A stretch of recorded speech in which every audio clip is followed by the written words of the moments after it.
Elle est à toi, cette chanson. Une dictée en musique avec Georges Brassens. Les élèves doivent recopier la chanson.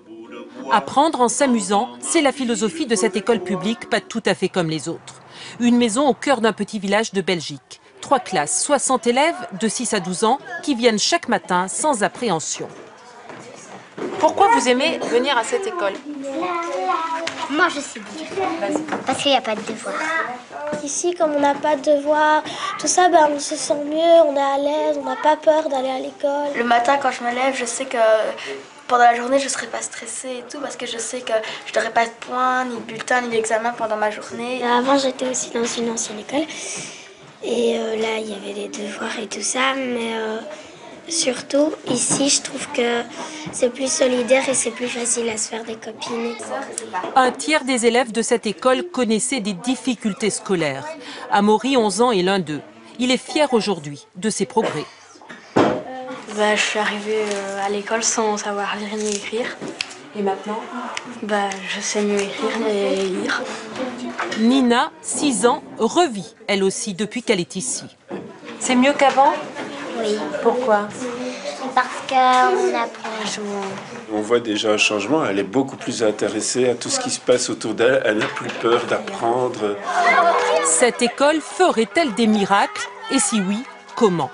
Ils ont leur recette, celle de Jean-François Manille, entre autres, et de ne jamais utiliser de stylo rouge sur un cahier. Ses frères, ce sont les siens, hein, d'accord? Je souligne tout ce qui est juste, à l'inverse de ce qu'on fait d'habitude. Pas de notes, pas d'examen, pas de redoublement. Une volonté du fondateur de l'école. C'est l'enfant qui demande à apprendre, qui signale ses difficultés.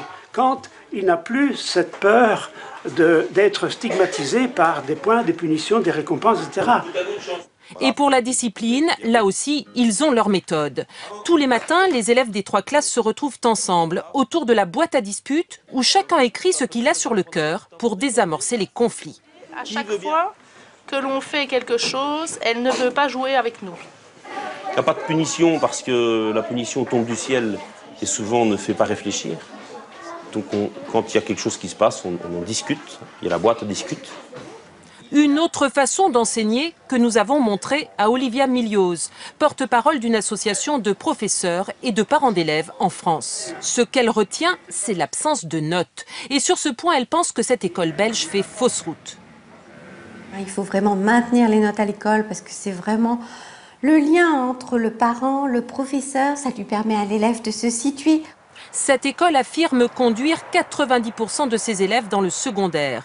Elle a fait des émules en Belgique, mais dans le privé uniquement. Et le concept s'exporte dans une dizaine de pays étrangers.